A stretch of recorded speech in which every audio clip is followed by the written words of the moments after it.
Hey, Jamie. Oh, we have fun. Okay.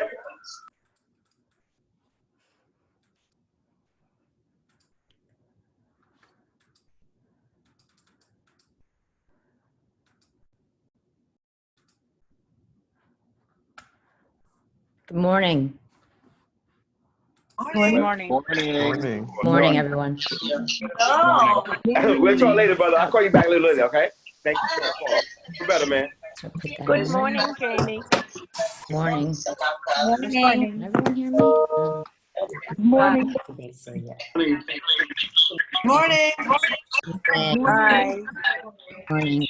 Everyone, you know, I log in and on the registration. Oh. Good morning. Days we have for work. Okay. These things.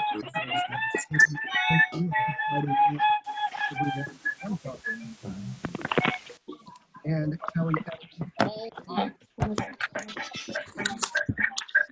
these things are so. This time I didn't put my face to show. Oops, you want to come out? Someone is playing violin in the background. I'm going to mute everybody in a second. Yes, I can.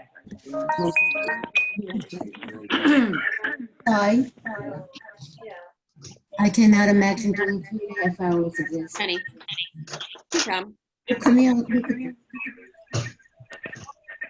Honey, no. I'm on. And here are you.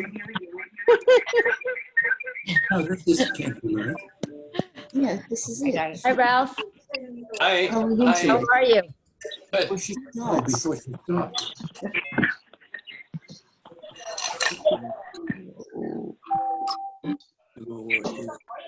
Time up. Okay, just letting everybody in here and then we'll get Welcome started. to this webinar. You have entered as an attendee in listen-only mode. We hit a 20-year low.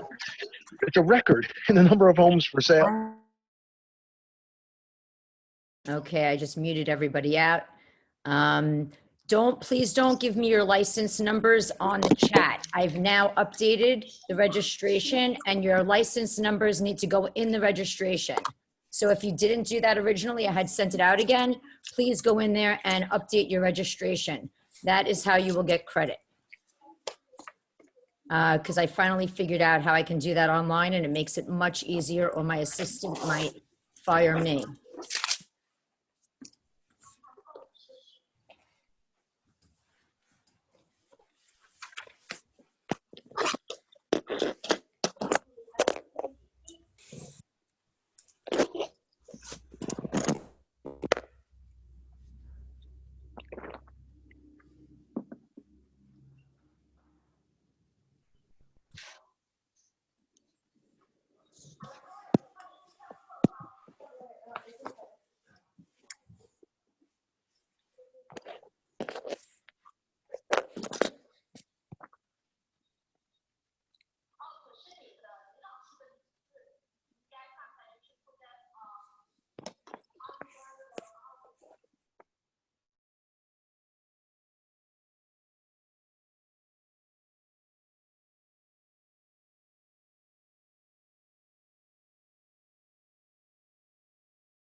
All right, let's take this, let's get everyone off here.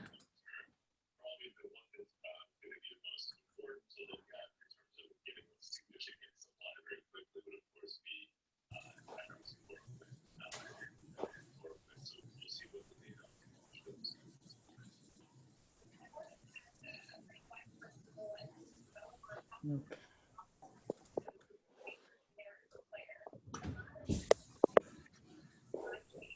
Good morning, everyone. Can everyone hear? I'm going to actually unmute everyone for a second.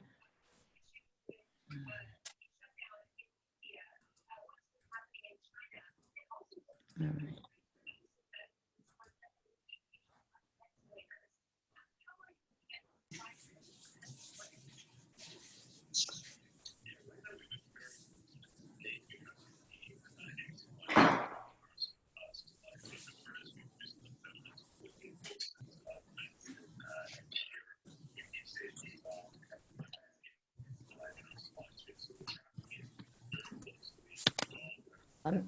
I'm adding a few documents into that you should all be able to see in a moment.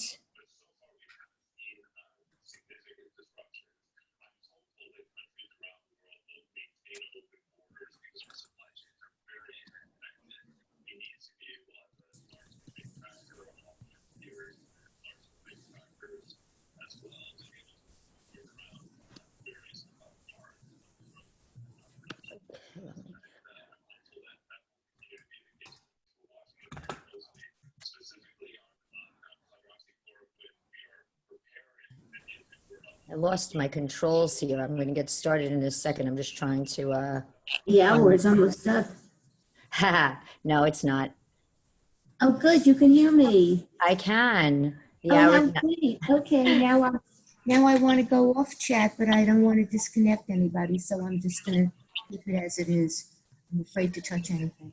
Okay, no problem. I'm just letting everyone in and getting myself set up here, and then I will. We're going to start in about 2 minutes. If everyone can hear me, I am going to mute everyone. But please, if you did not go onto your registration, in your registration, you must update and put your license number there. Do not put it in the chat. I'm not using it from the chat. I figured out how to get it in the registration, and it's the only way I could put it into a nice format to send into the DOS. So if everyone could please go into their registration. If you have not, make sure you update. There's a spot to put your license number there. I would greatly appreciate it.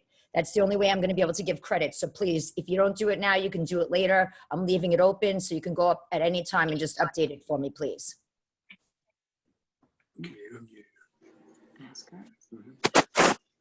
Where is the spot to put in your registration? I The don't same see. place when you registered, when you went into register, you'll just go into register again, and how you put your name in there and your like email or something. Well, now I have license number. I didn't know I could update it, and I finally figured out how to do it the right way.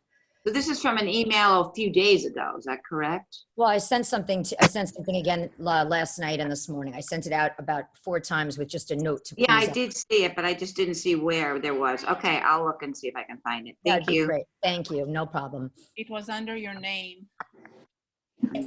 Okay. All right, everyone. We're going to get started now.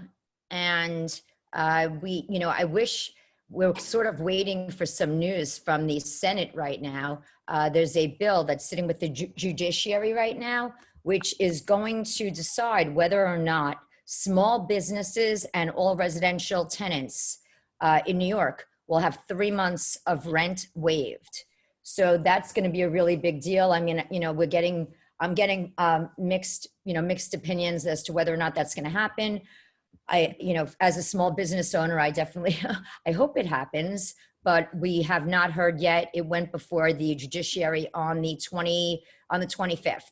So by like next week, we'll probably hear. And then there's also been a couple of changes as far as just giving people updates while we're all here together. A couple of other updates that have happened is that the mortgage, the ability to defer your mortgage has now increased to up to a year. And, obviously you have to qualify for it, but that is already all set. And as far as the rents on commercial or residential, we're going to have to wait and see what happens when that comes out from the Senate. And so that was certainly, interesting news. As far as, what we're talking about today, this class is on commercial leases. I actually just got my approval updated to do something on post-COVID because commercial leases certainly have a different meaning now that we are all experiencing this and have our businesses shut down in a way that we would have never envisioned. In the past, after 9/11, we were putting some language into our contracts, into our leases to protect against acts of war or terrorism.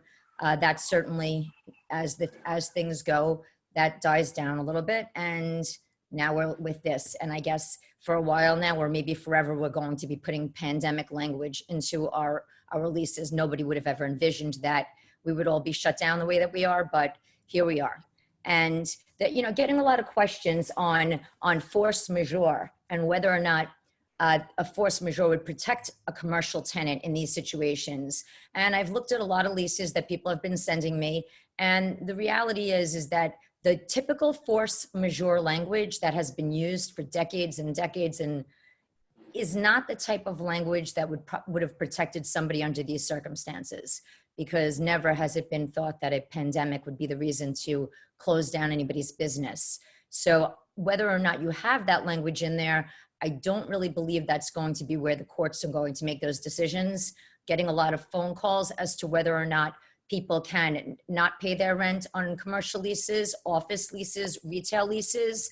And, right now, the one thing that I would say for sure is that because this is sitting at the judiciary, at the very least, it's certainly fair game that people would be waiting until we get that decision before a determination is made. I'm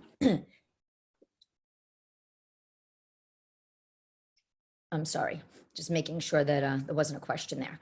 And so what I would do is, if any of you have relatives or yourselves and you have commercial leases right now, you can go through them and see if they do have a force majeure, if they do have anything force majeure in the contract itself, or I'd be happy to look at it for you. I have some paperwork that I'm going to be sending over to you.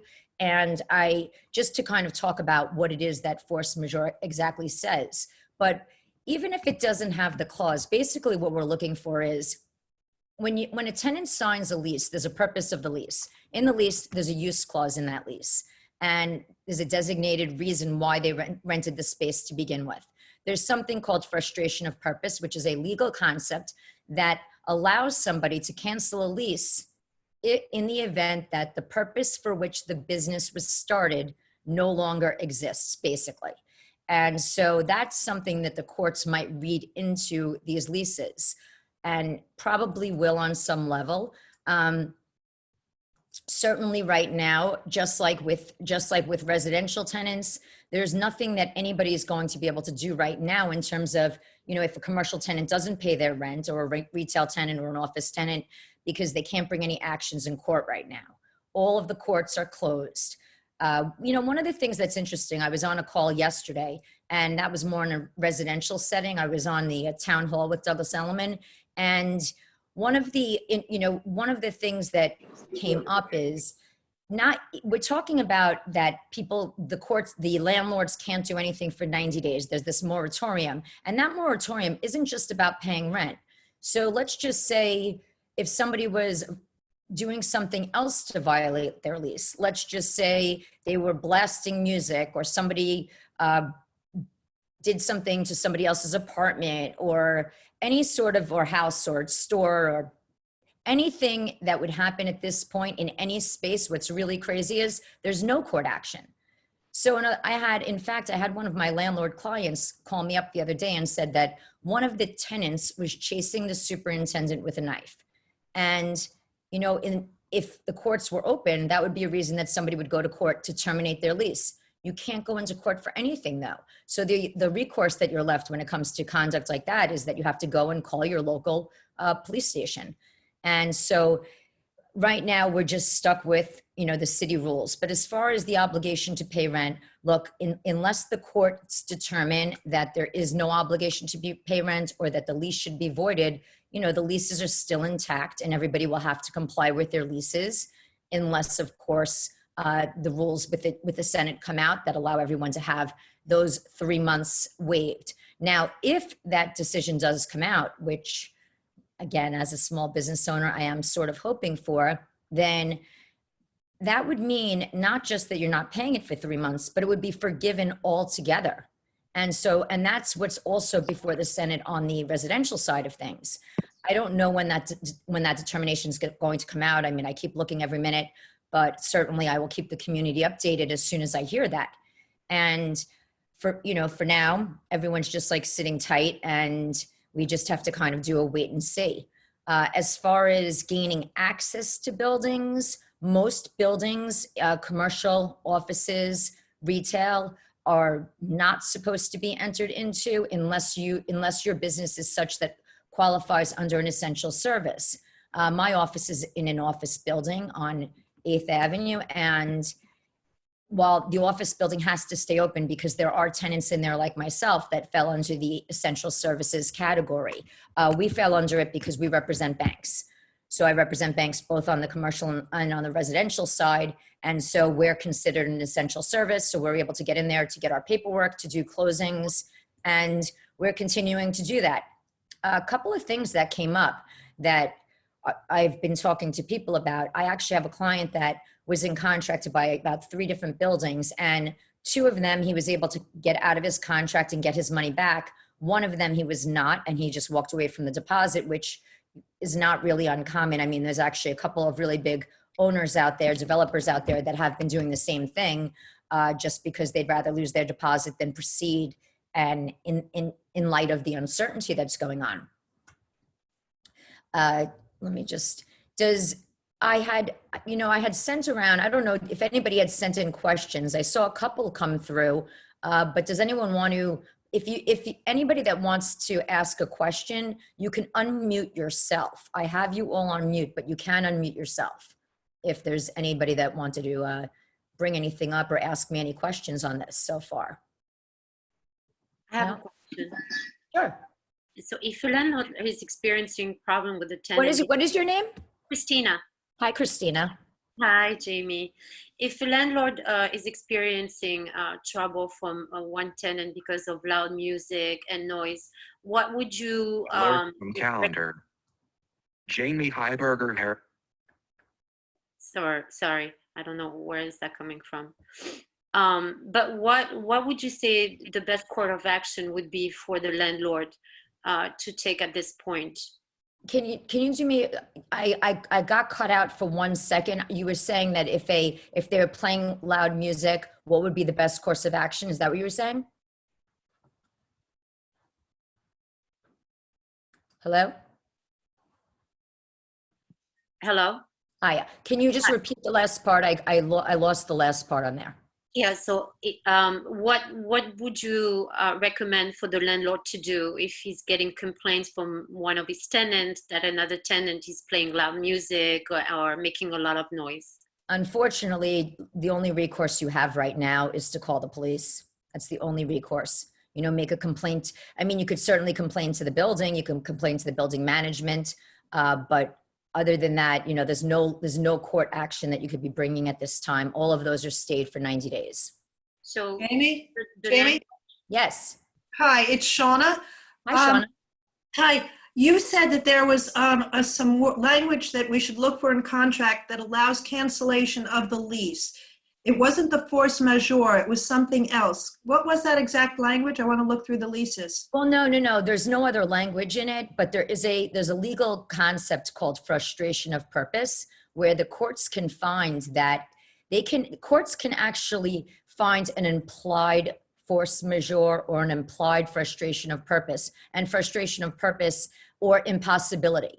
Like if a building burnt down, obviously it would be impossible to occupy that building. So that would fall under impossibility. So impossibility or frustration of purpose are legal ways in which people can seek to have their leases voided.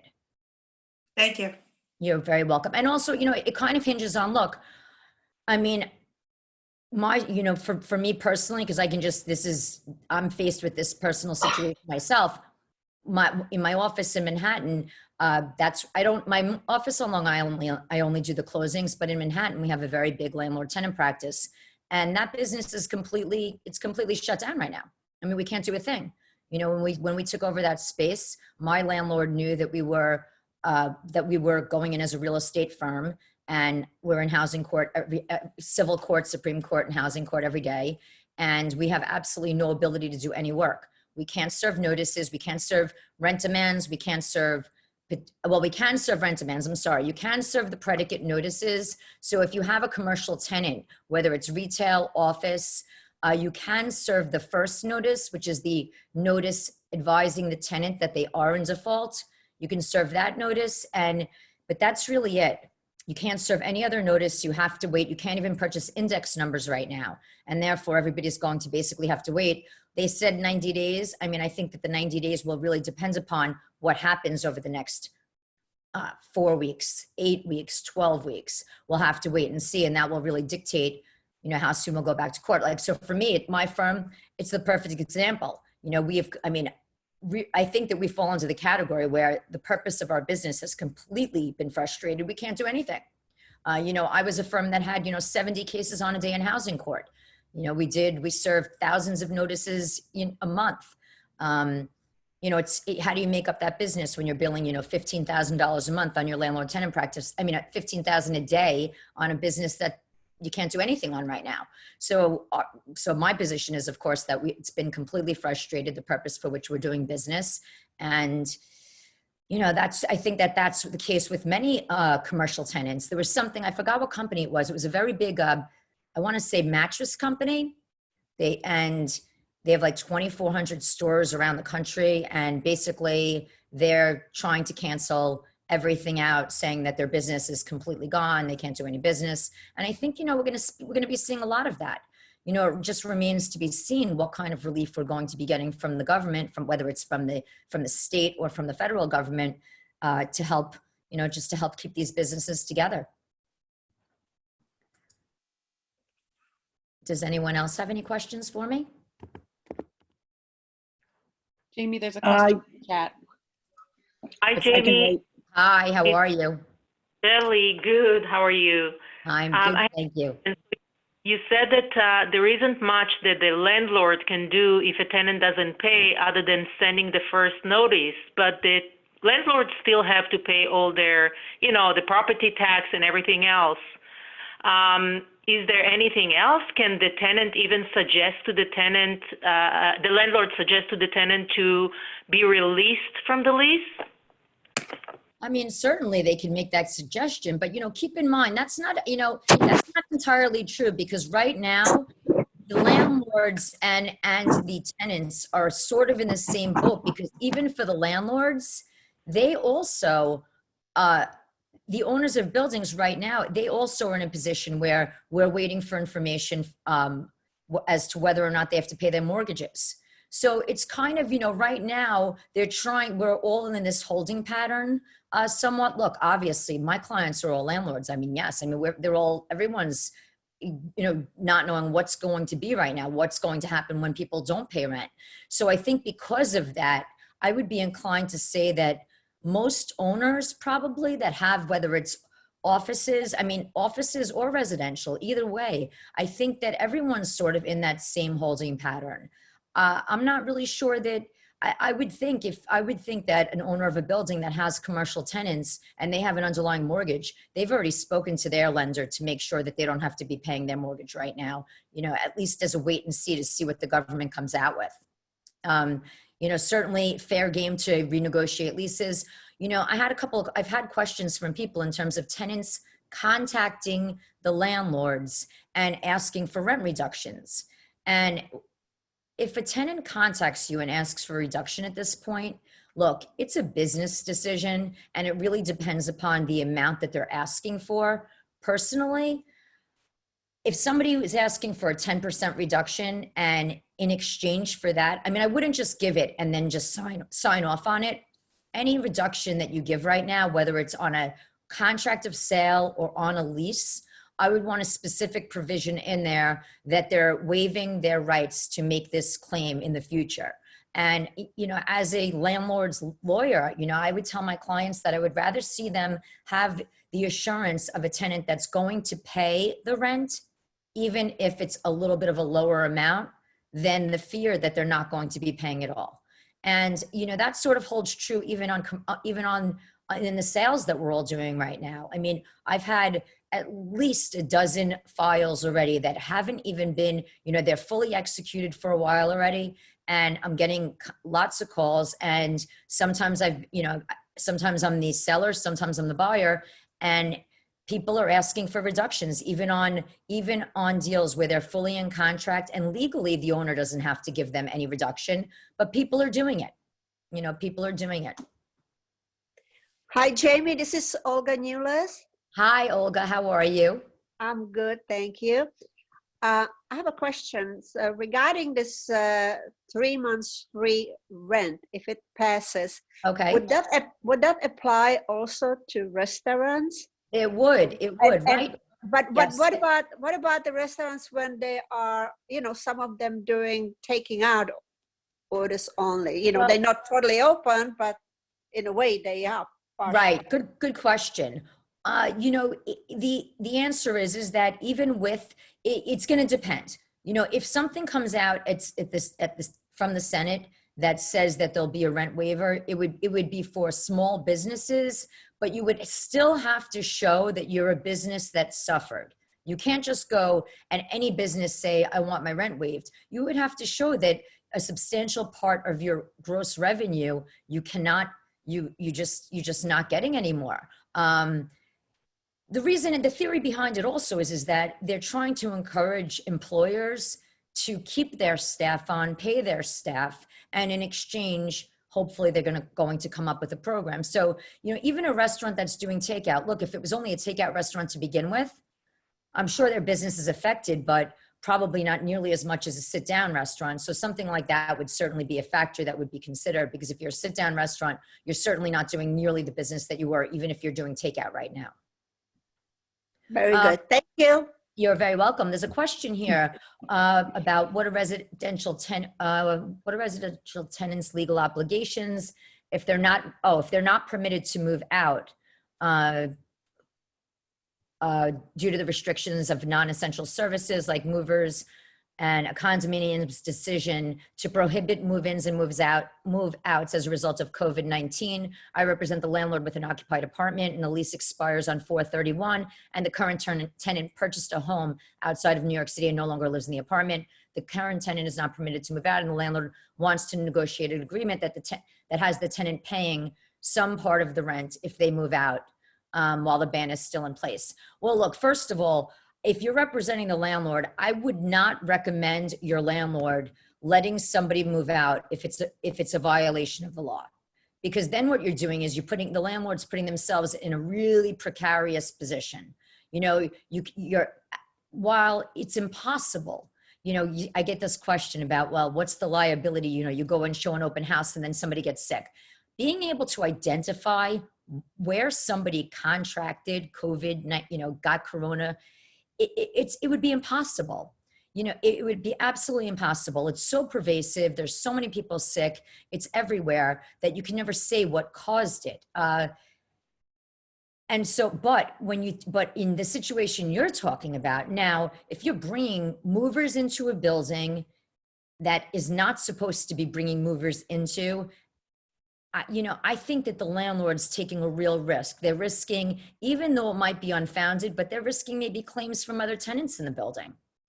I would definitely not be doing it. I would not be violating that law at all. Just to address though, you know, this part of the question that says that, you know, if somebody's lease is coming up and, you know, they want to negotiate a deal, of course it's fair game to go and negotiate a deal. That can happen at any time. Anyone else? Yes, I do have a question. Suzanne Remy Colton, Platinum Properties. Hi, Suzanne. How are you? Good. I'm okay. So I have as good as we can be, I guess. Yeah, that's for sure. I have a client that is in contract to buy an apartment. Okay. The sellers are in the middle of a miserable divorce. The husband has power of attorney. He exercised it to get the contract signed in the first place. We should have closed already. Okay. Our lawyer had to send a time of essence to They them sent the time is of the essence letter when? Before this happened or after? before what happened? COVID? Yes.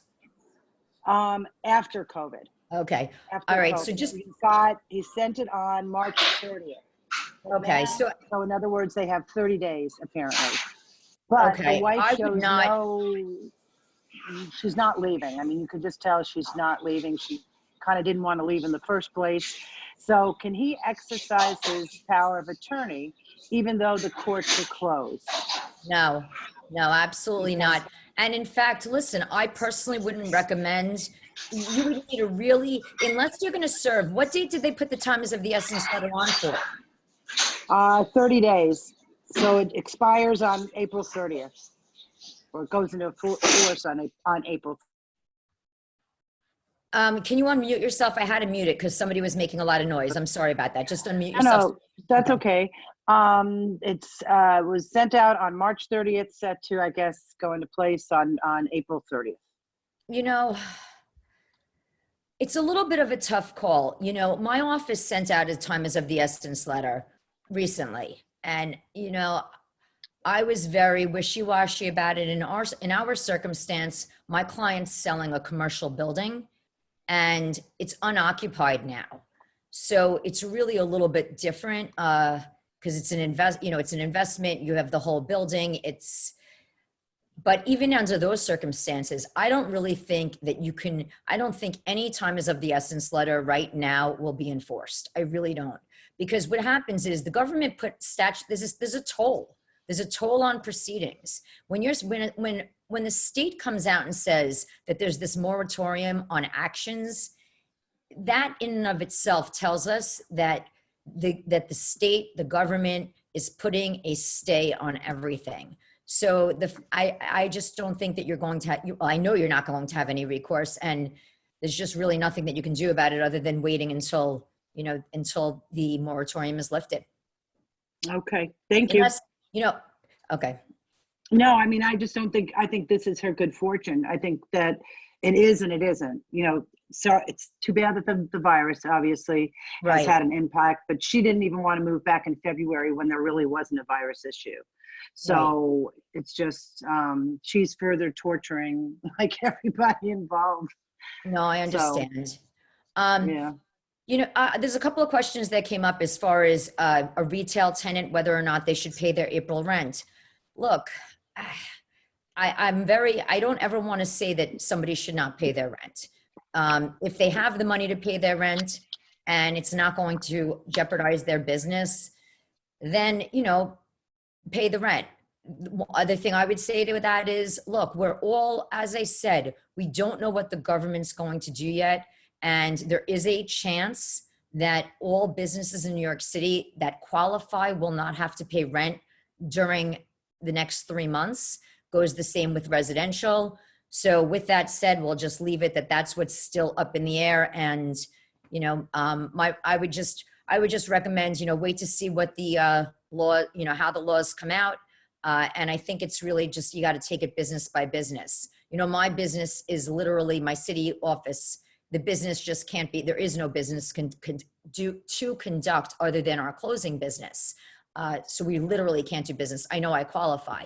So it also depends upon whether you qualify. There are retail stores out there that don't do a lot of retail business. They're really just there for marketing purposes. So if most of their business is done online, would that change things? So it's really going to be a case-by-case basis.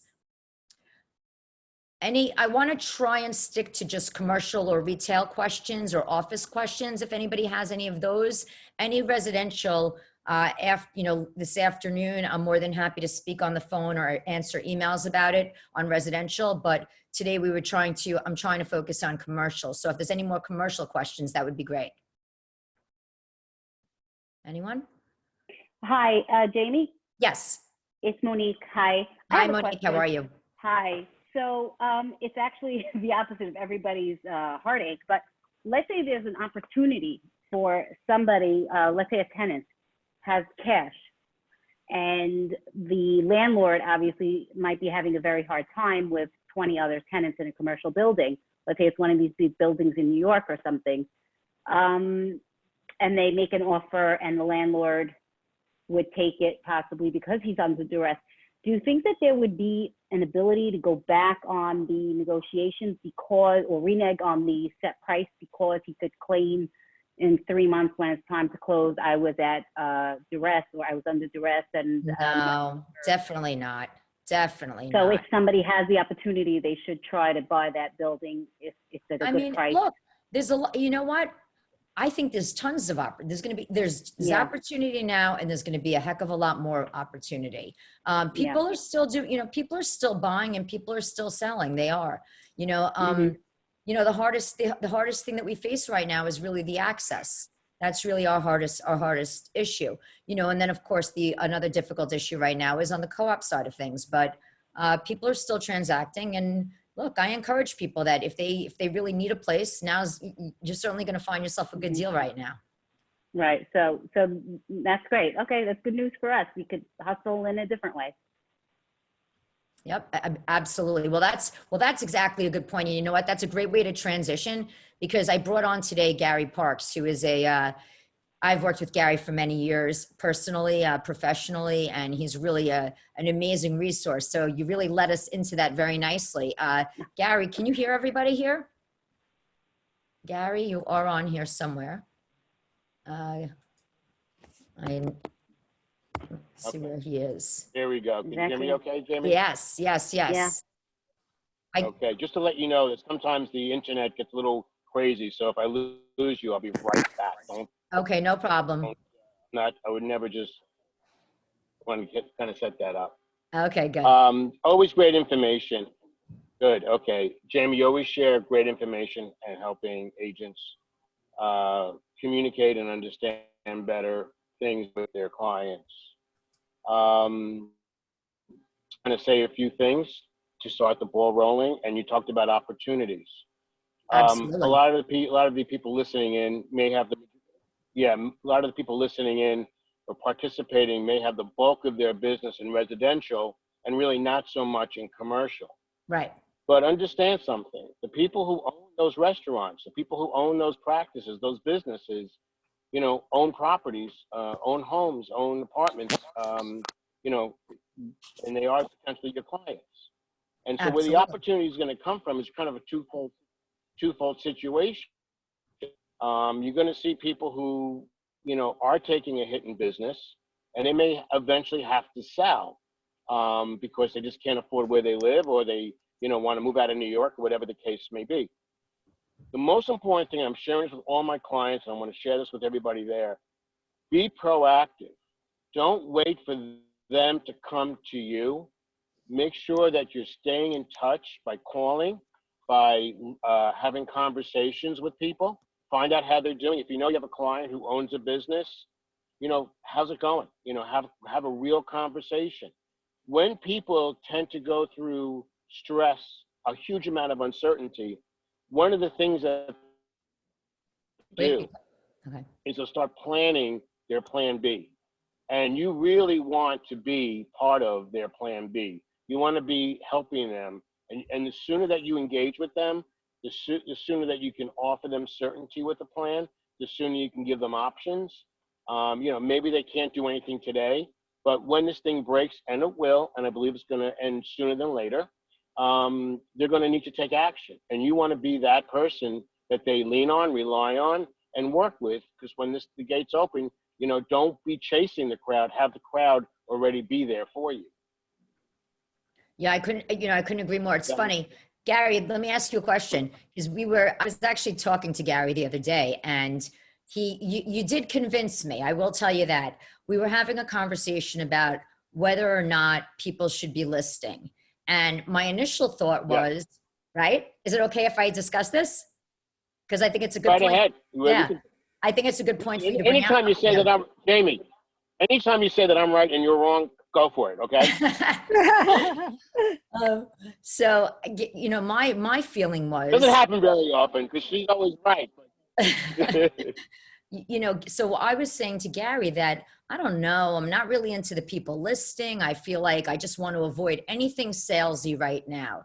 That I just, you know, no one wants to spend money. We're all in this really bad position. You know, I'm sitting there, you know, saying like, look, I'm here, like, send me your leases, ask me your questions, like whatever I can do to help people. So I'm looking at it more like from that viewpoint. I wasn't thinking about the fact though that there are needs out there. So I'm going to let Gary kind of explain the rest of the conversation because I think it's really good information for you guys and it might be very helpful in terms of what you're doing right now. Even though it's not on commercial, it's just a good story. So. Yeah, absolutely. And it also goes for commercial people as well. Listen, wait, we're losing you a little, Gary. I completely believe that real estate agents are essential. What's that? We lost you for a second. Did I lose you? We're okay now. Am I back? Yep. Okay. I truly believe that real estate agents are essential. And the reason they're essential is that we have 3 survival needs. And those are food, water, and shelter. And guess what business agents are? They're in the shelter business, which is essential to survival. What you're going to find out there in your audience, and I'll kind of use an example of what hospitals here are doing in New York City and throughout the country, is they're postponing any elective type surgeries only to be available for essential type of procedures, which makes sense. Well, in your pool of potential clients, even during, you know, good times, regular times at least, you have elective type of clients and you know who they are. And then you can have essential, people who need to buy, people who need to sell. And, you know, they need to do something. And if they can't do anything because they can't see properties, they need to feel at least they're on the path of doing something. And that's where you are essential to them.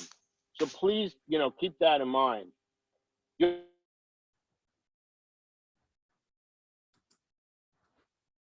Motivation. Wait, Gary. Okay, Gary, you're cutting out. Okay. Yeah, give it a second. You're cutting out. Can you hear me now? Yes. Okay. Okay. Right now we're going through a time called self-motivation. People who usually enter the real estate market, buyer or seller, even during regular times, have a need. Maybe the need basically is that it's too small, for example. The average person maybe spends 2 to 3 waking hours a day in their apartment during regular times. Now they're spending 8 hours a day in their apartment. For anybody out there that wore a pair of uncomfortable shoes for an hour and then you took them off, you can deal with that. Imagine, if you would, that you had to wear those shoes all day. Your motivation to buy new shoes would greatly increase. And what's happening right now, without you doing anything, is these potential buyers and sellers are self-motivating themselves to a point that they're going to have to do something. And they are now looking, what is my next step going to be? I am recommending, and it's working, to all my clients who I coach, to make sure that obviously you call past clients, stay in touch with them, everybody. Second thing is keep any listings up. My clients are noticing the number of views and saves have increased even during this time, which to me makes perfect emotional sense. And the third thing is that send out listings to your client base. Now, you don't want to be salesy. Jamie's 100% correct, and I couldn't agree more. But you can basically, you know, position it with something like for your viewing pleasure. Always nice to have a distraction to look at. Hope you enjoy viewing this. Don't put any salesy, call me if you're looking to buy or sell, or the worst thing, you know, referral is my best client or things like that. Just really be something that is low key and just keep yourself in front of people. When people are home, they're going to start to look. They're going to want to know where they're going next, and where they want to go and who they want to do it with is really, that's what's happening right now. I remember I was in a hotel once years ago on a business trip, and I didn't want to eat dinner at the hotel restaurant. So, you know, the magazine they always have in a hotel room. I opened up the magazine and I started to search for the restaurant that I was going to choose to go to. And I found that restaurant. Well, as I left the hotel down the main road to go to the restaurant, I passed other restaurants that might have been equally as good. But because I made the decision before I went out to go to that particular restaurant, I committed and I stuck to my commitment of that restaurant. Well, that means right now, those people who are looking, what am I going to do next? Not only are they going to think about where am I going to go, what am I going to do, but who am I going to do it with? And you want them not only to fall in love with the property during this time, but to fall in love with you. You are essential if you just do it in a right way. You have to switch up your approach. This isn't the hunt and kill time. This is about being out there, allowing them to come to you, engaging in conversation, and really developing that commitment and that relationship that is so important that everybody says, how do I do that? And normally you don't have much time. You meet somebody, you want to transact, you want to get them onto that track of transaction. Now you can really use this time. So when the gates open up, you're going to be set really, really well.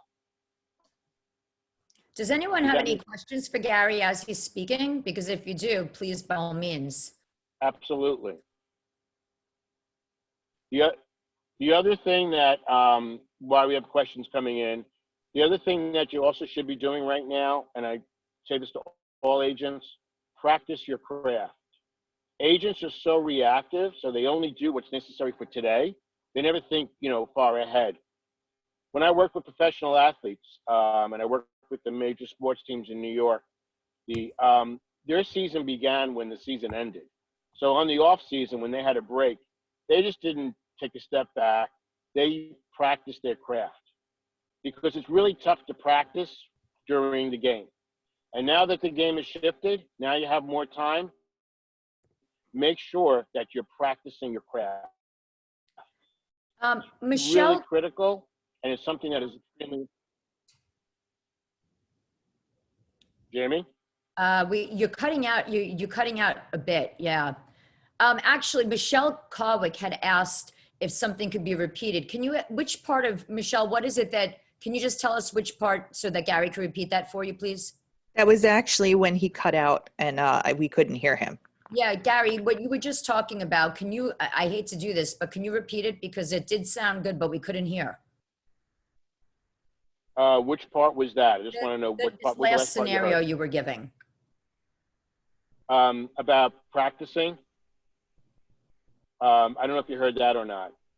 Basically what that is that when I work with professional athletes, when the season began, when the old season ended, they didn't wait towards the game, during the game, to practice their craft and make changes to their approach. They did that when there wasn't a game. Right now, a lot of agents are not in that game time mode. So you really got to start practicing your craft. Practice phone skills, practice how to communicate more effectively, how to influence people, how to connect to people greater. There's a lot of things with your approach in the past that always needs to be tweaked, always needs to be worked on. And that's what this time is for. And again, it's about positioning yourself when the season starts again. Did everybody get that? Yeah, I mean, that's always real. That's really good advice. And it's very true. I mean, that's where, we're in the winter right now. Yeah, basically. And from my own personal experiences, I don't know, I coach a lot of the top producers out there. And what we're doing right now is we're doing practice sessions, how to handle follow-up phone calls to directs at open houses, how to get people to commit to you when you're talking to them on a phone, those kind of things, because those are the skills they need to, you always want to start practicing those skills. And that's an important thing to do right now. Would you recommend that they actually do a face-to-face call at this point? With the client? Yes. It's situational. Mm-hmm. Everything that I discuss is situational. You can't take something that I'm saying and just do it across the board. It's situational. It depends on the relationship with the client. Obviously, if you had a conversation, you're close to the client, absolutely. Another recommendation that I would do is that if you have buyers or sellers that were on the line, you're fishing on the line, and then the COVID situation came up, and now everything is paused. Send them a box of chocolates. Just want to make your day sweeter. You don't want to lose them. Okay.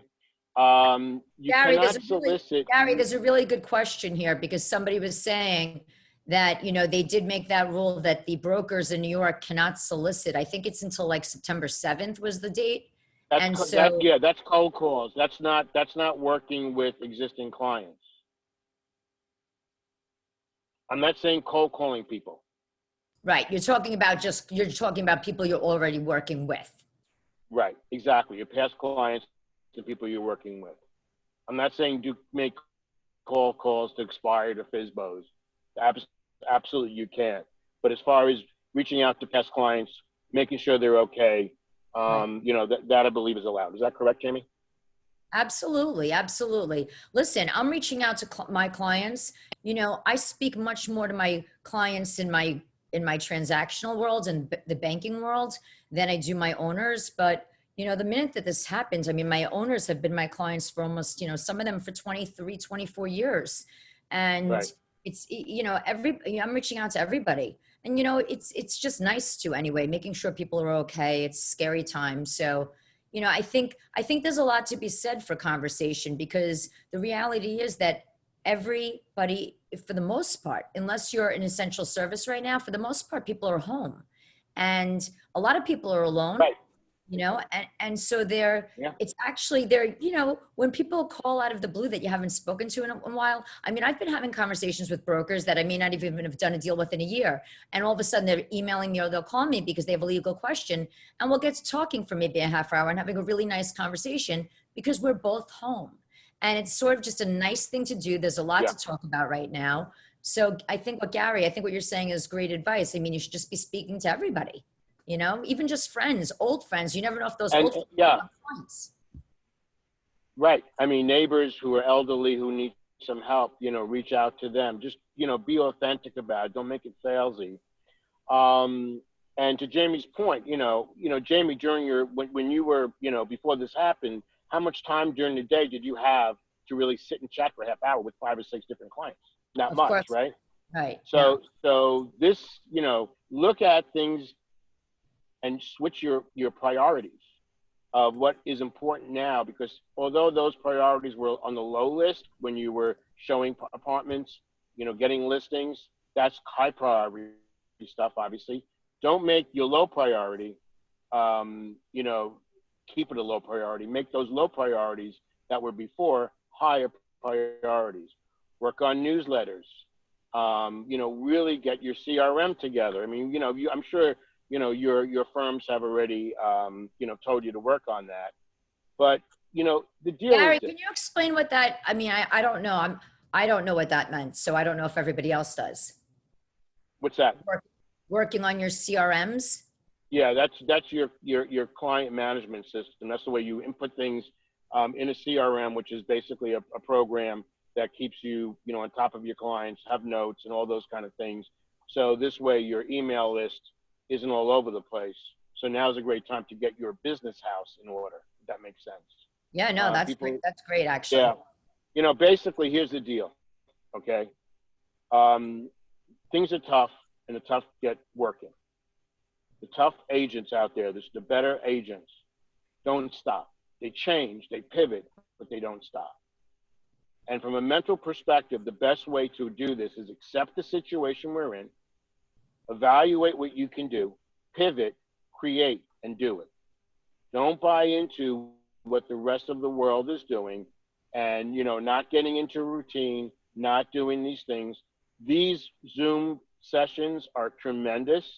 They're great, but this should not be the only thing that you've accomplished today.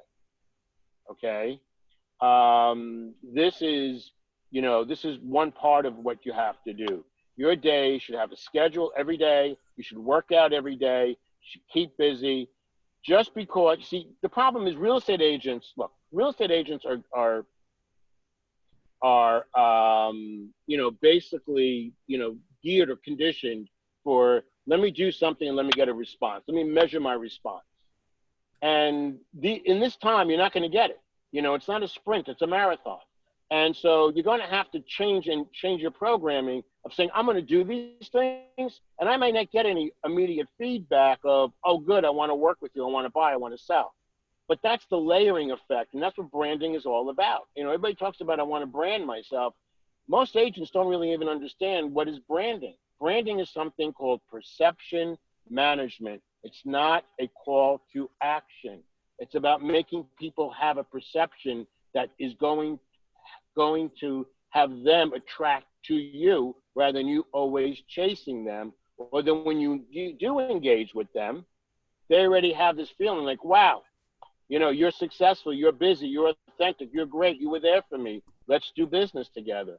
And I'm telling you, real estate being something that is going to be on top of their list when this thing clears up, they have enough toilet paper, they're going to go out and they're going to want to start to transact and do business. And you can either be waiting or you can be, you know, ahead of the curve. When my son, who goes to sleepaway camp, when they want to make improvements to the camp, you know, they add another building, etc., they don't do that during the summer. They do that when the kids leave and it's the off season. Then when the kids come back, the camp is better. That's what you want to do. That's the mentality you have to have. Good stuff. Did everybody hear that, Jamie, or did I cut out? Yes, no, that was great. Okay, good. Anyone, any questions for Gary? Yes. Hi, Jamie. Hi, Gary. Hi, it's Juliana. Following up on your solicitation by phone to new clientele, I was wondering, you have clients that you're already working with. Yeah, you can't solicit. You could only call. Right. I understand that, but I was curious because I live in a neighborhood where there are lots of restaurants, and some of them are open partly for takeout or delivery. And I was wondering, would that solicitation fall under if they're not clients, but I walked in and I said, hey, as per Gary mentioning that clients can be considered essential because they'll be needing to buy or sell. So if I walked in and just had a conversation with one of those restaurateurs, would that be considered solicitation? Well, what's the conversation about?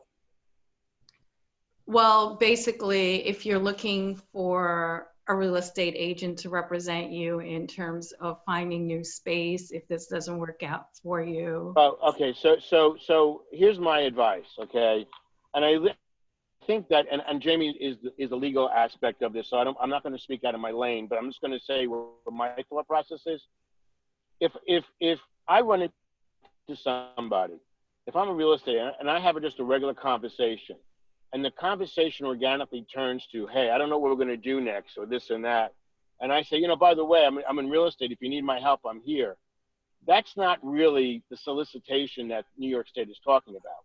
I think what New York State really means, and again, Jamie, you can correct me on this, please, is Sure. that they don't want people making cold calls to strangers out of the blue and, you know, do it that way. I think what they really are talking about is, you know, if you bump into a neighbor who doesn't know you and you have a conversation because you're both in the apartment, you know, in the building, and you have a nice conversation, the conversation organically turns to, yeah, I want to get out of New York. And you say, yeah, you know, I understand that if you need my help, I'm in real estate, I can help you. That's not the kind of solicitation that the New York State law really is talking about. Is that correct, Jamie? Yeah, that's definitely correct. Absolutely. Yeah. You know, the idea, I think that the idea behind it, from what I was reading in some of the commentary, is that they don't want, you know, there's a fear. Look, even on the listing side, for those of you that have listings, it wouldn't be fair for other brokers to be calling on your listings to take advantage of this situation. You know, that's even, you know, so it's in some ways it is to protect you guys. I think it's a little bit extreme that they did it through September, but I don't really know where they got that date from. Well, I think what happens with that, with my knowledge, is that once they lift a state of emergency, that goes away. Oh, okay. That would make sense. I mean, that's typically how they would do it. So right now it's under the state of emergency, and they just kind of do that as an extension. But I think once they lift the state of emergency, you know, all the things with the state of emergency tends to, you know, go away as well. Very good. So, Anyone else? But again, you can, yeah, I mean, you can check on that. But when it comes to, listen, you know, if you're gonna buy, if you're gonna buy a pizza for your doorman in your building, great idea. Buy them lunch, make them feel good, you know, and you get into a conversation. There's nothing wrong with that. You see, there's so many things you're not used to doing that really matter, and now is a great opportunity to do that. The most important fact is that the number one thing that creates a great relationship or destroys a relationship, business or personal, is something called significance.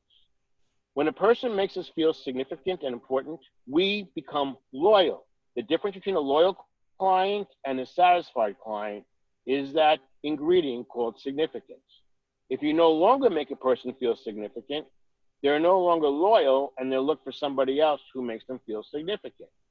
So significance is not about what, you know, how great you are and look at the price I got for your property. Significance is look how much I care about you.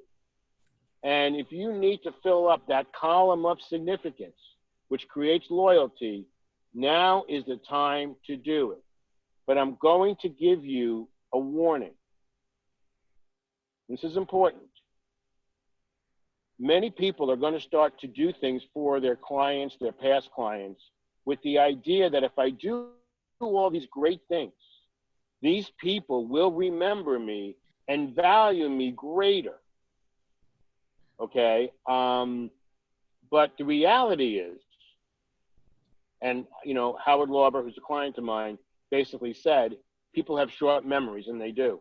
They're gonna forget about the pain they felt, and also they're gonna forget about the people that have helped them, many of them.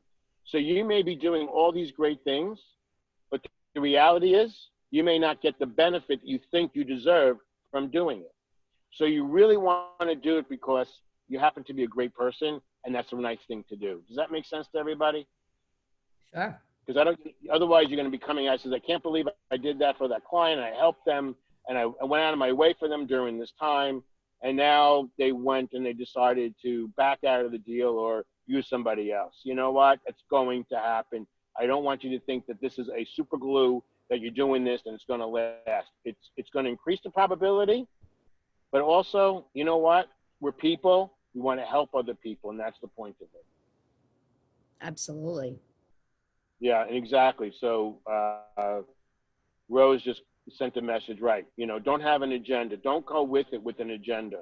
Go with it because you just want to be true about who you are and that you're a good person and you show that you're authentic. I mean, look, I think right now, I would like to think that most people, we do want to be helping people. I mean, that's what we all want to be doing right now. I mean, look at all the, you know, forget about just the doctors that are out there. How about the retired doctors? Thousands of retired doctors over the age of 70 have come out and are donating their time and working around the clock to help people. I mean, this is just, right. People, you know, people are just you know, I see people that they don't, you know, just writing to their community. If there's people that I could do their food shopping, whatever, you know, whatever people can do for each other. So, you know, I think that the nice part is that you can call people that you may not have spoken to for a really long time and reach out and actually have a reason to, without them getting the idea, thinking that you're calling for any other purpose, because I do think that it's a nice thing to do at this time. So you could really, you know, it may end up being beneficial later on, but it certainly could still be very genuine to be calling people that you've known your whole life or you haven't seen or spoken to, or if you're in the commercial end of the business or retail, you know, reaching out to the store owners. You know, if you're friends with the local store owner, calling them up and saying, you know, how are, you know, you're not calling up to say, oh, do you want me to, you know, find you a new space? No, you're calling up because you used to go to their store a lot. And now you're going to call up to just say, hey, you know, thinking about you. I know you're closed. I want to make sure you're safe. Something like that. And I'm smiling because in my history, I work with a lot of real estate agents. One thing that real estate agents always say that they are a therapist, right? I think everybody can applaud to that. Yes, we are therapists. You know that. But guess what guess what you're going to shine right now being that therapist in a different way. Not a therapist to help them close a deal, but a therapist to help them go through the situation. A lot of people are lonely. A lot of people are uncertain. You know, their only interaction are people that are going to, you know, who are going to, they're living with. You know, so either they're going to fall in love with their significant other or they're going to learn to hate the significant other. So that's a whole nother issue that's going to come up. But really the point is that be that therapist, be there for people. And it's really a great time to be, you know, put yourself in that situation and speak to people. And again, part of, you know, your business is real estate's a relationship business. And if you think of the word relationship, R-E, I'll do it this way, means again, repeating, again. It's not, a relationship is not a one-time thing. A relationship is consistency throughout. And now's the time to be consistent. You don't want to be viewed as the person that says, I'm only important to you, the real estate agent, when I have something to offer you, which is, you know, to buy or sell. You want to be, you know, be authentic and be there for people. Absolutely. And also to the people out there that, you know, listen, you know, Jimmy made a great point, those doctors that came back. I'm even talking about the janitors who clean the hospitals and the orderlies that come around, you know, they're not the, you know, they don't make a hell of a lot of money. I mean, you know, and they're doing a lot of extensive work, you know, as far as that goes. So yeah, I mean, that's one of the things that you can absolutely, you know, if you know anybody who's in that, take care of them, drop off something for them to make them feel good as well. Doormen, you know, don't ignore the doormen. You know, they're on the front lines, they're greeting people, they're keeping people out. You know, if you have in your building where you live, or if there's a building you sell in, and you sell a lot, you know, buy them lunch. You know, hey, want to buy you lunch? Do things like that. Bake them brownies, you're home. You know, bake something, bring it down. Well, yeah, exactly. But, you know, you get the idea. Just, you know, little things really matter. And that's, you know, if there's one thing that I've always tried to get across to my clients is that get away from the transactional head, because people, especially in New York, we're very savvy to transactional people. We know when we are being sold. We know that, right? So we want really authentic people. We want people that we feel we can connect with and that we trust. And here's your time to really show that. And if you don't do it, you know what's going to happen? There are groups of agents that are doing this, and they're doing it really well, and they're doing this every day, and they're succeeding in connecting more with their clients. Or maybe somebody who isn't sure who to use, well, now they're using about, you know, doing things like that. Great question, yes. Great time to establish relationships with other agents. You know, agents in Florida, agents in California. This is not just a New York City issue, this is a countrywide issue. Worldwide. And again, you know, referral business, and I know this, is all based on relationships between one broker and another broker. Now's the time to reach out and start to develop relationships with other brokers.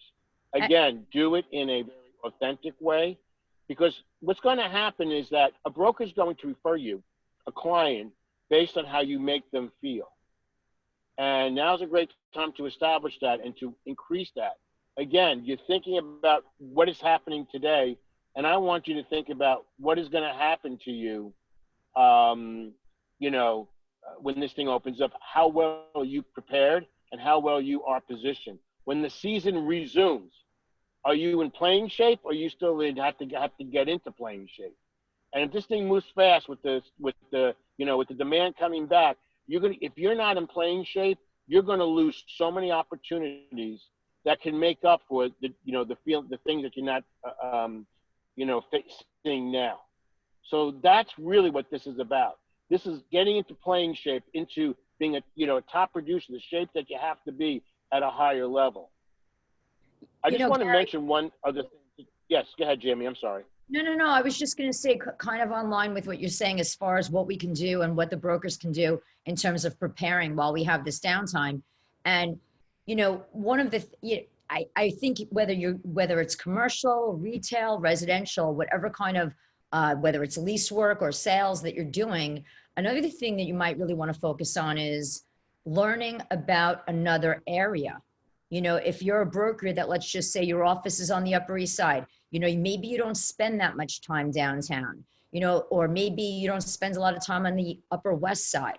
And, you know, you're home, you're not doing showings. Well, it wouldn't be such a bad idea just to know, you know what's out there. Forget about your own listings, no other listings. Listen. Right. And Jamie, that's a brilliant suggestion, because not only does it do with residential, but it comes down to retail. If I owned a restaurant, right, and I said, okay, I got to move, my Upper East Side location is no good, I may want to move to another location. What predicates a restaurant to choose a location? Traffic, exactly. Demographic. Will my restaurant be viable in this neighborhood? And if you know the neighborhood, you offer a great value to that commercial property. So it's not just a commercial space. People buy or rent either their business or personal or residential, always buy the neighborhood first and the apartment or the business second. So knowing the neighborhood, knowing as much you know about the neighborhood, is only going to help you become a better, more knowledgeable, and more valuable agent. And now's the time to do it. This is not a time to pause. This is a time to keep moving forward. And I can't stress that enough. Absolutely. This is a different time, a different approach, and this is a time to move forward. You know, if you're in commercial, you know, staying in touch with your clients who are going through challenges is an absolute must. You know, they're going to need a plan B. What do I do if I can't? Well, you know what? This is how we're going to help you. Yeah, This you is know what we're what? going to do. That's a really good point, because I mean, I can tell you, I'm telling you, as a business owner in the city, and I know I'm speaking to a lot of people are going to need a plan B, you know, and not only that, you know, on a positive note, and I wonder how much you all would agree with this, but on a positive note, from a commercial perspective, right, we're all closed down right now. And it's amazing that just if let's just say the virus didn't exist, it's amazing how much more business we can conduct from our own homes than we would have ever thought. I mean, this Zoom thing, you know, it was like all of a sudden, boom, everybody knows Zoom. And the reality is, you know, look, I've had some really productive meetings. I've had great meetings with all of you. You know, I'm really, you know, I hope I'm not alone. I'm enjoying this. I like seeing people. I like seeing the brokers that I do business with. I like getting the questions. I like answering them. And I think that, you know, I think what will change is, and this is where I'm saying about there are going to be needs, because I think business owners, I don't know if this is such a good thing or not, but I think that, look, there'll be a lot of people out there that are going to cut down on the amount of space that they have, because they realize that they don't need as many employees at the office as they used to. And there's going to be a lot of people that are going to be looking for those companies where they can work from home more. You know, there's a lot of lessons that are going to come out of that. You know, some people have really, I've spoken to a lot of people that, you know, they're looking at the positives of, gosh, I can't remember the last time I spent this much time with my kids. You know, that's a really nice thing. Or, I had a question for you. I don't mean to interrupt. I had a question. No, not at all. Go ahead. For those tenants, right, who have an existing lease, right? And let's say they decide that, you know, they're stuck with this square footage, you know, for another 2 years. Do you think that landlords would be more open to negotiate the lease terms or the square footage or the term of the lease now because of the situation? So if I owned a business, let's say I owned a real estate firm, okay, and I had, you know, 3 floors in a building, or, you know, I had one major floor, and I said, you know, maybe I want to, you know, cut it down, but I'm stuck to this lease. is now a good time for those people, if you know, to talk to their landlords and say, listen, things are tough right now.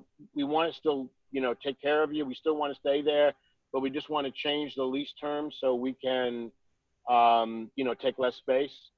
Or is that something that, you know, your lease is your lease and you just stuck with it? No. I think it's definitely fair game. I mean, I remember when I was negotiating, I negotiated my last lease after, it was pretty close after 9/11, I was renewing it. And yeah, I mean, we were, you know, I had said that I was going to move, I was going to go downtown. There were better you know, there were a lot of tax benefits being offered at the time. My lease at the time was at 205 Lexington Avenue. And I went to my landlord, I said, look, you know, and I showed him, we knew all those incentives moving downtown. You were able to get really cheap rent after that. And I was up for, you know, I was going to be coming up soon. And, you know, so I had about just like you said, I had about another 2 years left, and I got myself a really good deal because I extended another 10 years, 2 years before my lease was up. So I think it's a great point. Gotcha. Actually. I think it's actually so perfect advice for everybody. Right. Exactly. So, you know, basically, you really want to basically, you know, this is a great time for your clients who are in commercial, or even your clients who are residential, but, you know, maybe they're dentists, or maybe they have a business where they have a lease. You know, you can help them in their business with that thought of, you know, maybe you want to talk about renegotiating your lease to more favorable terms. Maybe you don't need that bigger space. So, you know, think wider. Stop thinking so straight and now. I'm not saying you do, but now we have to start thinking differently, start changing our approach, how we think. Time to get creative. And, you know, that's kind of how this works. And to my point, you know, Jamie was saying something, I was listening, I came up with a thought, we discussed it, and boom, there's an opportunity to discuss something. When you communicate with people and you're having conversations, that's when the creative process gets juiced, and that's when it starts.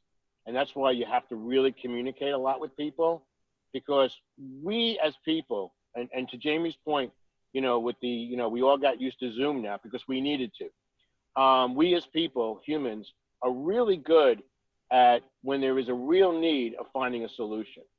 When the need isn't so much, it's a want, we don't find a solution so much unless, you know, if it's inconvenient. But when there's a real need, we find a solution. And that's why I'm 100% certain and 100% confident that all of the challenges that we're facing today, we will come out of it, because we will find solutions, different approaches, different ways of doing things, and become smarter and better at it because we need to. Not because we want to, because we need to. And that's the exciting part that I'm viewing right now, is how people are adjusting and doing things. Who would ever expect to see Midtown Manhattan empty? Right. You know, but now everybody needs to, and that's what we're doing. Yeah, I mean, no doubt about it, no doubt. And look, you know, I think I look at this, and I think that we all do, is this is really just a pause, is really what it is. It's all a pause, because that's not to say, look, I think in your business, it's a pause. For me, you know, it's a pause, but businesses that are shut down entirely, like for the companies themselves, this is, you know, financially, it's devastating for so many businesses. But at the same token, the second that we have the clear, nothing is stopping people from going, not just back to business. People are going to be so excited to do as much as they possibly can. And quite frankly, I've said this every time I speak to people, I really do think that your business is going to be, it's going to rebound so quickly. I think it's going to rebound really quickly, you know, both by necessity, by desire to try and find a deal, maybe some by desire of just fear. I want to get the hell out of the city. You know, you'll have people like that too. But tons of opportunity. Right. Well, and that's it. And think, you know, what you have to do as real estate agents is understand from a mental perspective that things may be look a little different. You may have to adjust and pivot your practice. You just got to be light on your feet. You can't be going in with a predetermined approach. But one of the things that you don't want to do, basically, and this is one thing that, you know, really I get annoyed at with agents and business people, and, you know, unfortunately our country sometimes, we're damn too reactive. You know, we know what we should do, but we don't do it until we have to do it, and then we react. Do you know how much better things would be if we were more proactive? And that's a choice, and that's a mental discipline to be proactive. Yeah, you know, we all say this is what we should do. I mean, we don't look to lose weight until we get on the scale and say, God, I got to lose weight. But if you can become proactive, right? You have to lose 10 pounds. But if you got to be, you know, you're gonna have to rate. You know, you're a professional, okay? You're a pro. And by the way, you know what PRO stands for? Persistent, which is P, resilient, which is R, and an opportunist, which is O, where you find opportunities where there may not be none. If you consider yourself a professional real estate agent, a pro, that means you are persistent, resilient, and an opportunist. You know, Gary, this is actually, there's a great question here in front of us. I'm sure everyone can see it. It's by, I'm sorry, I don't know how to pronounce your name. Shujana, is that right? REDnyc. The question was, she has a client looking for a commercial space, and with everything going on, she's saying that she could probably get a much better deal on a space that they had looked at that would have cost a lot more earlier. And without a doubt, and you know what, I think it's a great question. And, you know, while you can't solicit, it's really, that's a good opportunity right there. That concept's a great opportunity, whether it's commercial, retail, or residential. When you have, you know, those of you that have buyers out there, right now, you can be going and revisiting properties that were too expensive to show your clients before. Because let's be real, you know, I'm not saying it's not going to bounce back really strong, but it's down now, and it's certainly going to be down for at least the initial, you know, whatever it's going to be. 4 months, 6 months, 8 months, we don't really know, but there's no doubt that you can be locking, you know, finding properties right now that will work for clients that would not have worked before. Right. And with that as well, by the way, I would reach out to all your buyers that you have been working with and make sure that, you know, and find out if their needs have changed. I remember with 9/11, before 9/11, everybody wanted a high floor. After 9/11, no one wanted a high floor. Right. So right now, you may have people that didn't really want to spend the extra money for outdoor space. You know, that might change right now. No, I'll pay for it. I don't care. They may say, I want something a little bit closer to the park. I'll pay more money.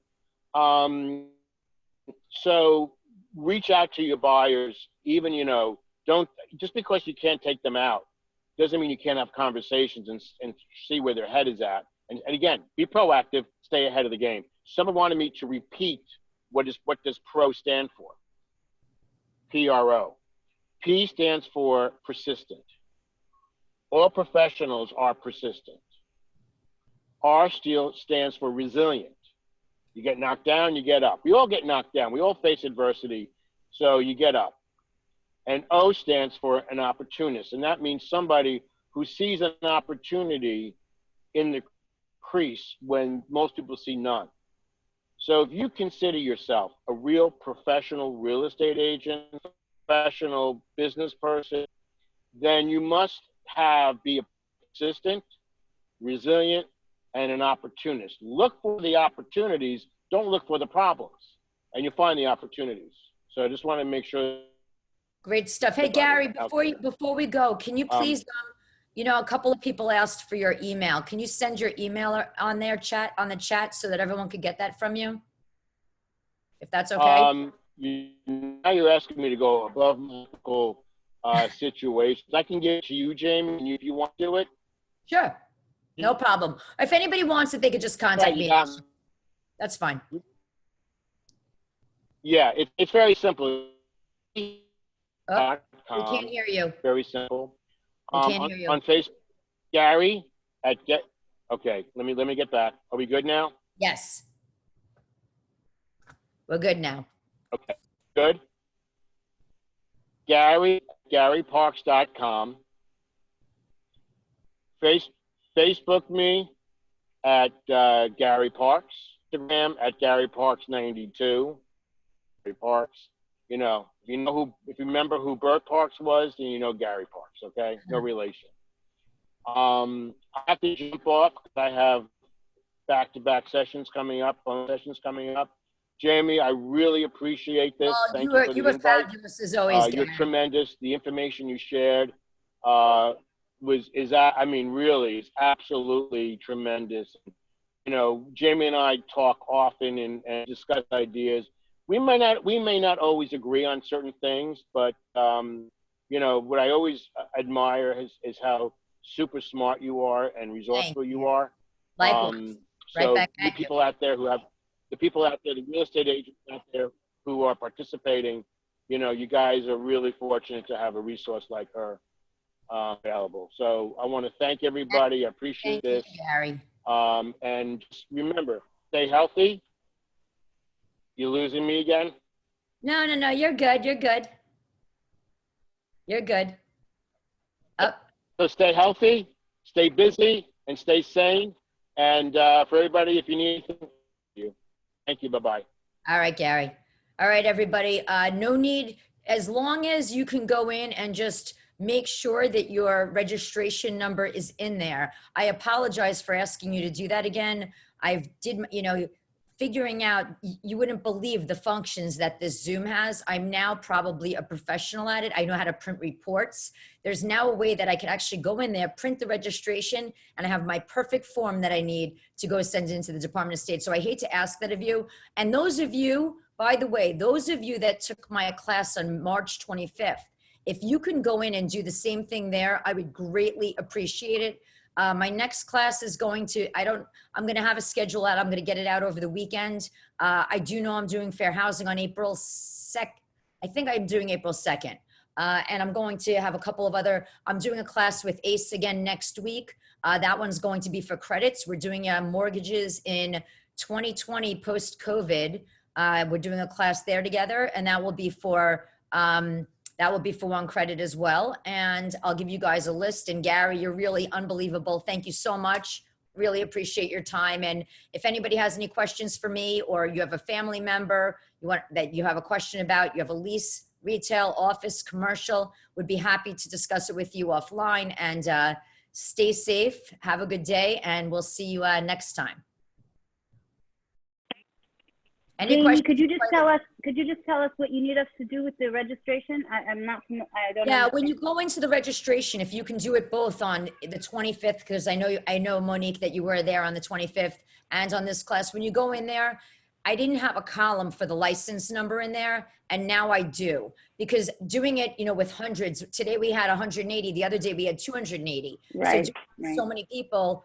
It's a mess for me to try and get all the information together. So it's really much easier for me if you guys don't. So go mind. back to the email, yes. Click on the registration, and then it'll prompt me to put in my number. Yep. Is that what you're saying? Okay, Yep. very well. Thank you so much. Have a great weekend. Jamie.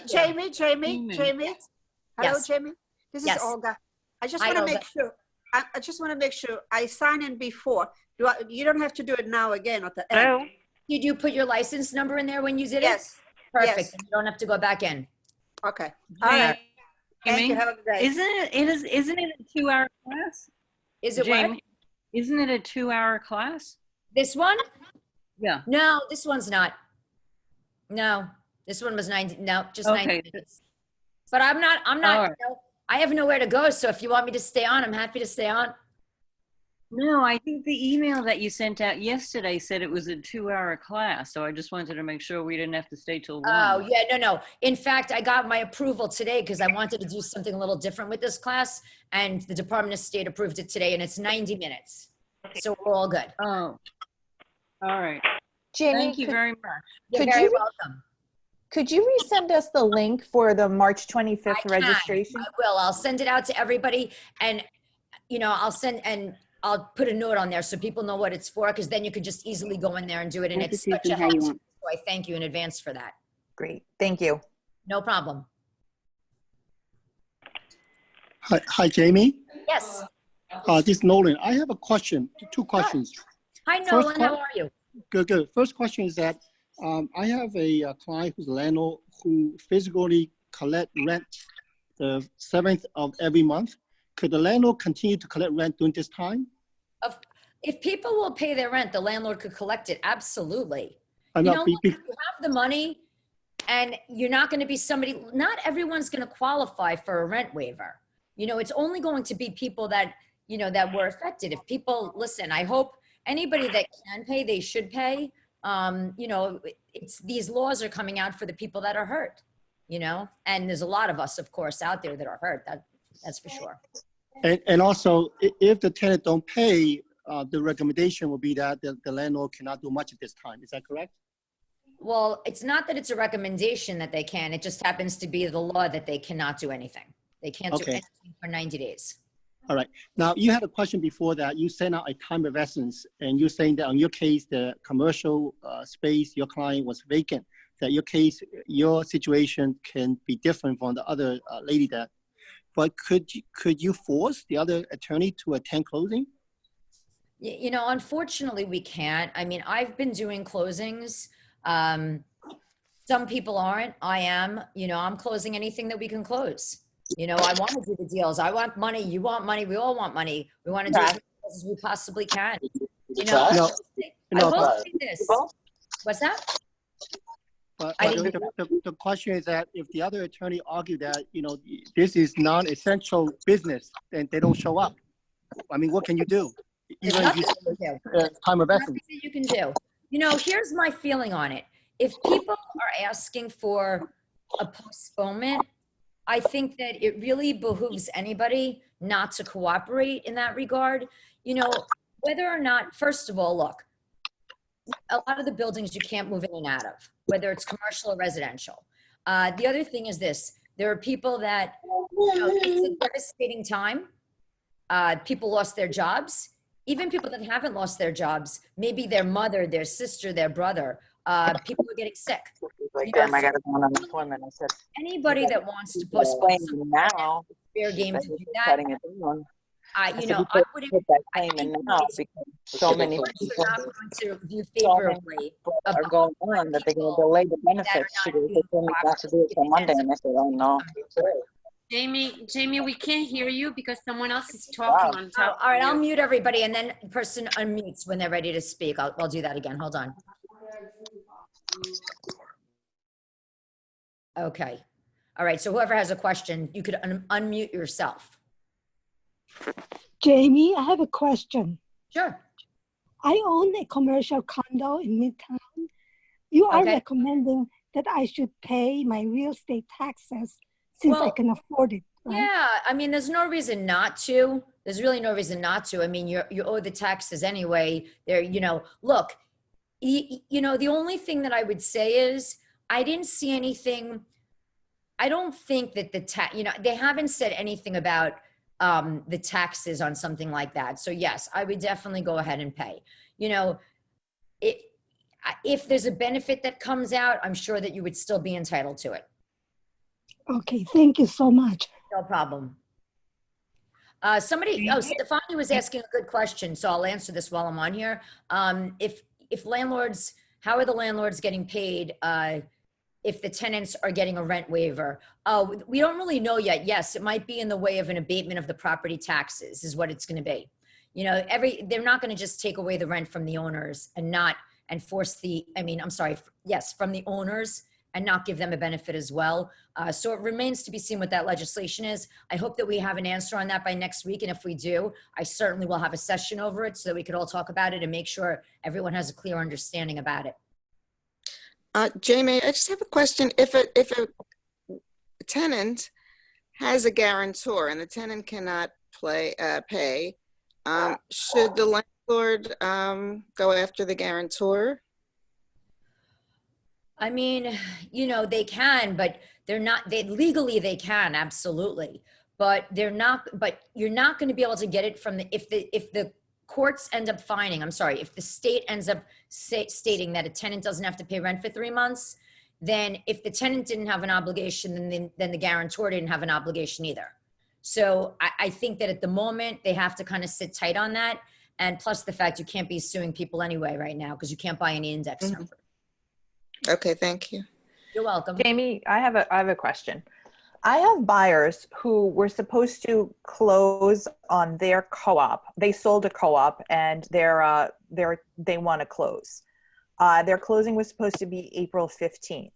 Right. Now they are insisting that the co-op board for the co-op that they want to purchase they want to be able to have a guarantee that they'll be able to have passed the board and get into their co-op by May 15th.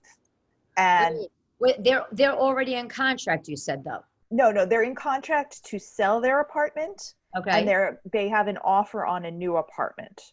Okay. And they're trying to possibly get out of accept the offer.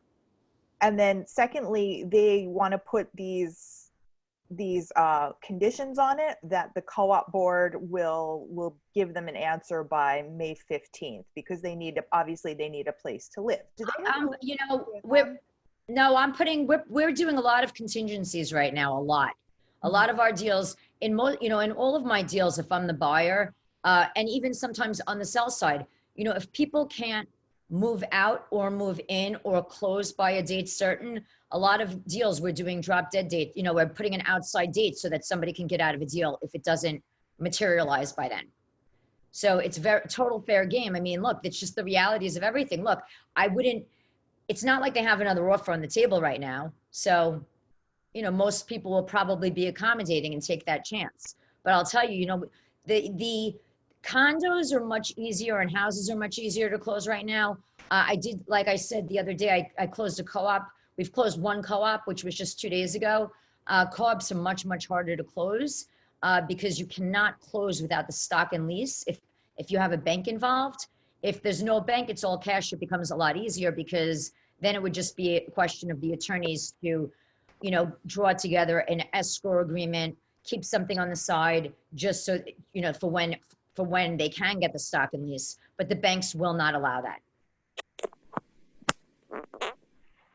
All right. All right. So I will see you guys all next week, I hope. Have yourselves a safe and a good weekend. And I'm going to send out that link from the other class. I'm going to keep it all the same date. I'm just going to send it out again so that people could just go in and put their number in there for me. And if anybody wants to reach out to me, you have my information, and I hope to see you all again soon. Thank you very much. Thank you, Jamie. Thank you, Jamie. All right. Take care, everyone. Thank you. Thank you. You're very welcome. Thank you. Thanks a lot. Yeah. Very welcome. Have a good weekend, everyone. You too. You too. You too. Oh my God. Jamie? Yes. Will we be able to access recordings of these sessions at any time? Yeah, you know, I'm now recording them. Yes. Oh, terrific. So how do we get the recording then? I will, as soon as I download them. I'm going to figure out this weekend. There's probably an easy way where I can just do it directly to you guys. So just give me a couple of days. I'm going to figure that thing out. It's a learning curve. I get it. It is. I'm getting much better at it, though. You're great. Thanks so much. All right. Enjoy, everyone. That is gonna. Yes. Yeah. Hi, Jamie. Yes. Before, I think you mentioned about the mortgage payment. Yes. Have you ever had any banks that agreed to waive the payment or just defer the payment? So far, just defer. The waiver is going to be. Yes. Hi, Anna. The waivers. You're right. They deferred my payment already. Yes, but they don't waive. Yeah. You know. Okay. No, they Not said yet, to but me. that might happen. That might happen Yeah. still. They said to me for one. Okay. Once they defer, will you get more interest because now you know your payment is. No, it just gets put. No. Exactly. I mean, you do want to speak to your bank because all banks can have different requirements. So I would probably recommend asking your bank how they're going to handle it. Okay, thank you. All right. Actually, they said to me that they are going to defer me for 1 month, and in 1 month I have to reach out to them again, and then they're gonna go for the second month. That's exactly what happened to me. We did it on my house. They told my husband to call back again at the beginning of May, and then we can defer it again. Yes, Okay. exactly. And I did, as you said, my mortgage wouldn't, I don't qualify for the deferment. So I encourage everybody, you know, just because your loan may not fall under one of the Freddie Fannie loans that are getting deferred, call your banks anyway, because mine didn't fall under that category. My bank wasn't one of those loans, and they still deferred it. You know, so it's just make sure you call. You know, if you're not going to pay the rent, call. If you're not going to pay the mortgage, call. Whatever it is, make sure you call. Make sure you get permission for the deferral first. Yeah, and I did, as you said, I first called my bank and I lifted the automated payment, which was, thank you so much. You're so great all the time. Thank you, very helpful. Thank you. Okay, All right. bye. Have Bye, a safe everyone. weekend. You Enjoy too. your backyard. Thank you. Okay. Bye, everyone. Bye. Bye-bye. Bye.